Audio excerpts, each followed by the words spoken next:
Cartels, guns, and the ATF. Let's go ahead and talk about it.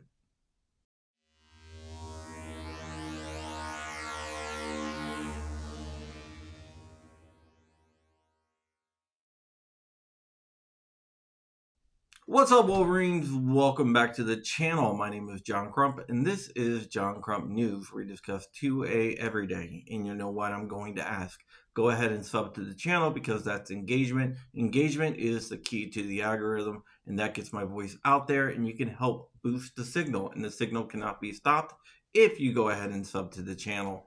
Okay, let's thank today's sponsor, who has done a lot for Pack 997, which is my kids' Cub Scout pack. And if you want to donate to them, you can donate down below in the description. Gideon Optics makes some of the best optics at an affordable price. So why spend money on an optic where you can get a cheaper optic that is just as good?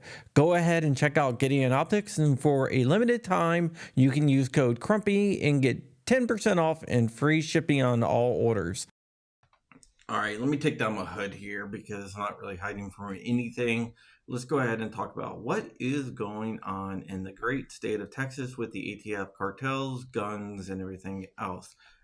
FFLs in the Lone Star State started getting emails from the ATF asking them to look out for shawl purchases of firearms, specifically 50 cal firearms and belt fed firearms, which is kind of interesting because Texas is kind of on the border.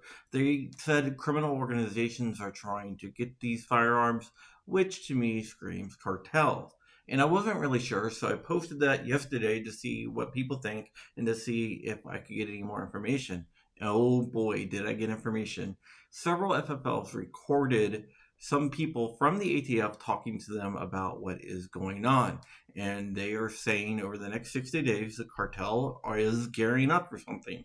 What are they gearing up for? Not really sure. But the cartels are gearing up for something, and they're trying to acquire 50 cals weapons and also belt-fed weapons from FFLs in Texas. So over the next 60 days, the cartel is going to be trying to do this through shawl purchases.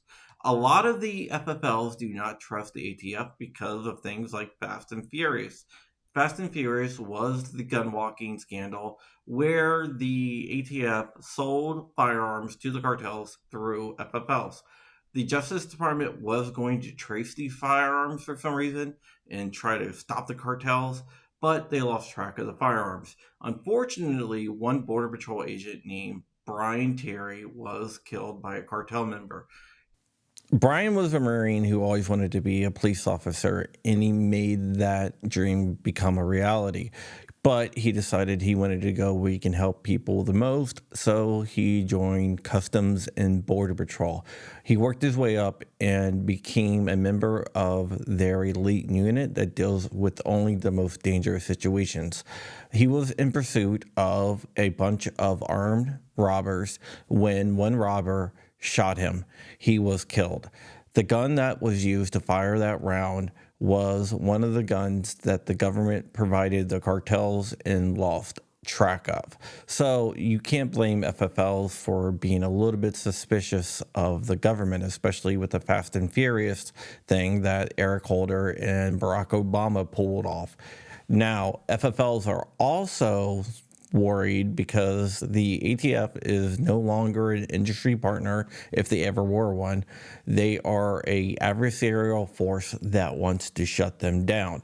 Revocations are at a all-time high, especially with the Biden zero tolerance policies that are shuttering FFLs everywhere. These FFLs are worried that under the Biden administration's zero tolerance policy, that if they report a suspicious activity or an attempted shawl purchase, the ATF will use that as an excuse to do an inspection and comb through their books. And if they find any little clerical error, they are worried that the ATF will shut them down. And these fears are not unfounded. We have seen revocations up to record levels that we have never seen before, and the ATF is actively trying to shut down FFLs. They are acting in an adversarial role. They have always been adversaries, but now they are taking it to level 11 on this. They are trying to shut down gun stores nationwide. Do I think this has anything to do with that? I don't think so. I think the cartels are planning to do something. I don't think this is Too Fast, Too Furious, Fast and Furious Part 2, but you never know. I don't trust the ATF and I don't trust the federal government, especially when it comes to firearms, because right now the regime that's in control is totally anti-gun and they want to strip away your God-given right to bear arms. So if I'm an FFL, do I really want to report a suspicious activity or attempted straw purchase? In this case, I probably would, because I do believe that this has something to do with cartel activity. The cartels are growing massively powerful in Texas, and their violence is not just in Mexico anymore. It has crossed the border.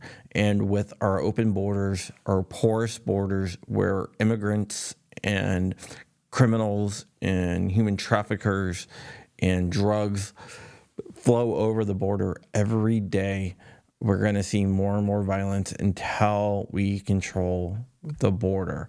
I'm all for legal immigration. What I'm not for is human traffickers and fentanyl and all these other drugs streaming across the border. I do believe all drugs should be legalized, though, so there is that. But I don't believe that they should be smuggled across the border, because borders is what makes nations, and we are a nation of immigrants. But those immigrants aren't human traffickers and drug smugglers. All right, guys, that's it. More stories are dropping today. News is going crazy, but hey, it is what it is. This is what I do, and I want to keep you guys informed. If you like what I do here, go ahead and give me a big thumbs up. There's tons of ways to support the channel down below. Any help would be appreciated. I reinvest all the money back into the gun world, whether it's doing events or getting people to events or donating it to causes. Everything goes back to good causes. All right, guys, that is it. I am going to take off. Like I said, more stories are coming out today. But until then, stay ever vigilant, stay ever free, keeping the fight. I'm out of here. Wolverine's motherfucker.